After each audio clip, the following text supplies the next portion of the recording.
اجازه دارم یک سوال کوتاه کنم؟ یک سوال کوتاه. بله بفرمایید. پدوفایل به چی کسی میگن؟ پدوفایل کسی که بالای اطفال تجاوز میکند، اشتهای اطفال دارد. اشتهای اطفال دارد، یعنی میل جنسی به اطفال دارد، درست است؟ یعنی میل جنسی به اطفال دارد، درست است؟ میل جنسی و متجاوز است. ازدواج و تجاوز را خلط نکن. حالا اجازه نه حالا در مورد میل ما صحبت میکنیم. علاقمند به اطفال است، تجاوز مطرح نیست. علاقمندی به اطفال داره، حتی امکان داره که در عمل این انجام نده اما علاقمندی داشته باشه، پدوفایل است. این که علاقمندی داره پدوفایل است. خواهش میکنم فعلا از این موضوعات برآمده و طرف کجا رفته. حالا میری به طرف مناظره، ما میخوایم مناظره را محکم بگیرم. اجازه مناظره است. بدید لطفا. شما از ما سوال کردید، من اجازه دارم از شما سوال کنم. یک سوال کوچک به خود. اسکرین مرا بزرگ کنم برای یک منبع نشان میتم. امی که شما میگن ازدواج سنت رسول اسلام است. نرین از مسئله پدوفایل. شما از پدوفیلیزم یا از پدوفایل تعریف کردین. فردی که علاقمندی به چی کس داره؟ به کودکان داره، با اطفال صغیر داره. کودکان صغیر، چی این جنس نر باشه چی ماده باشه، مهم نیست، زن و مرد. خب مردی که تقاضا میکنه، اجازه بدین، مردی که با دختر 6 ساله ازدواج کرده، میل با ازدواج با دختر 6 ساله داشته، آیا پدوفایل نیست؟ نه. ما برات میگم چرا. بس جوابم را گرفتم. اگر بله من برات منبع میارم. جوابم را گرفتم، کفایت میکنه. اگر این کار رسول اسلام صلی الله علیه و سلم تنها می بود، ما با گردی ازی می توانستیم که یک خط سرخی بکشیم و بحث کنیم در موردش. پس به نظر شما پیامبرتان که با دختر 6 ساله ازدواج کرده، آقای قاری لطفا یک لحظه. پس به نظر شما پیامبرتان وقتی با دختر 6 ساله ازدواج کرده پدوفایل نبوده؟ دختر 6 ساله نه 9 ساله بود که ازدواج تکمیل شد. ازدواج عزیز من زفاف نه ازدواج. زفاف غیر ازدواج است. خطبه عروسی ببینید عزیز من، پیامبرتان آیا با دختر جان من اجازه بدین لطفا قاطی نکنین صدا را. پیامبر شما با دختر 6 ساله ازدواج کرده، با دختر 9 ساله زفاف کرده، یعنی عمل دخول صورت گرفته. مردی که با دختر 6 ساله ازدواج میکنه و با دختر 9 ساله عمل دخول را انجام میده، پدوفایل نیست به نظر شما پیامبر اسلام؟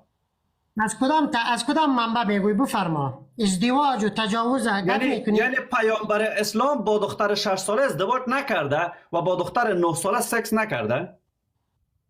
اینطور است که تو در کدام معیاری را محاکمه میکنی؟ این را بگونه.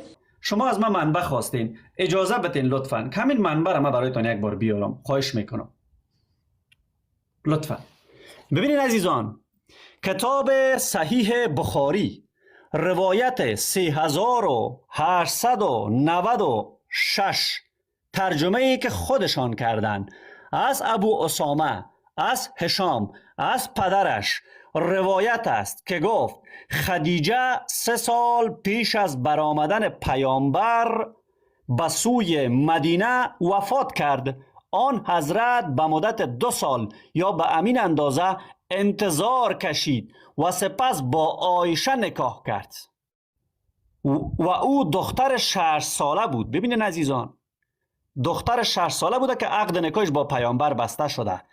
پس از آن با وی زفاف کرد، یعنی دخول صورت گرفت که وی دختر 9 ساله بود، به دختر 9 ساله دخول صورت گرفته. خب شما میگین منبع نیست در این مورد، میخواین بگین که ندارین شما در صحیح بخاری. این چی بود پس قاری صاحب؟ لطفاً یک لحظه بگذر از این مسائل. چرا؟ من گفتم واقعیت درست است، ثابت است.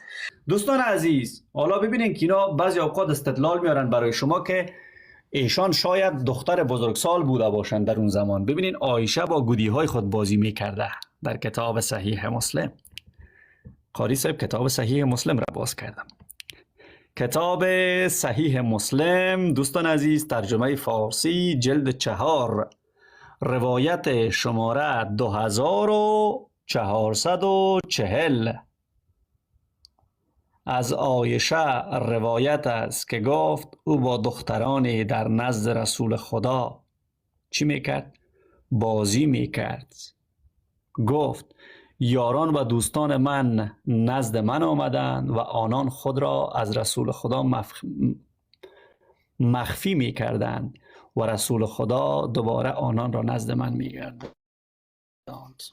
روایت بعدی ابو اسامه و جریر و محمد همگی از هشام به این اسناد روایت کردند. در روایت جریر چنین آمده است: و در خانه پیامبر، اون وقتی که پیش محمد بوده، عایشه با عروسک هایم بازی میکرده، گودی بازی میکرده. عایشه دختر 6 ساله یا 9 ساله، حالا میل خودتان. میبینین شما این فرد را پدوفیل نمیگین. به خاطر چی؟ به خاطر که برایتان مقدس است. شما میگین این رواج بوده در اون زمان، ازدواج با اعضای خانواده‌ام رواج بوده. میشه برای ما پدر و مادر عمر را نام بگیری؟ پدر و مادر عمر را نسب شناسی کنین که پدر و مادرش چه کسانی هستند؟ میشه در مورد اجداد و ازدواج های اجداد پیامبرتان با خواهر و مادرشان صحبت کنید؟ مشکلت چی است؟ مشکلت چی است؟ همیشه در حالت تعرضی هستی. چرا همیشه در حالت تعرض هستی؟ 1400 سال شما تعرض کردین دیگه. امروز ما تعرض کنیم. ما هیچ تعرض نکردیم. با کی تعرض کردیم؟ 1400 سال دینتان به افغانستان رسیده، در حالت تعرض نرسید. نقطه اول امینها را که محکوم کردی، مرجعیت اخلاقی چی است؟ او را بفرما. مرجعیت اخلاقی خود پیش ببینیم از کدام. با عنوان آخرین بار با حضور آریای نازنین تاج سر ما خوش آمدی.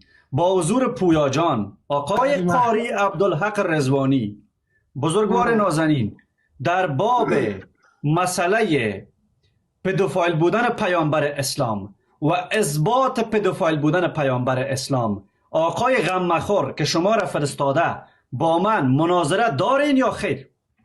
یک جواب داره. که میتونی که بیایید اینا دوستان، حالا برین در لایوین ها برشان بگوین که دیگه فرار نکنن.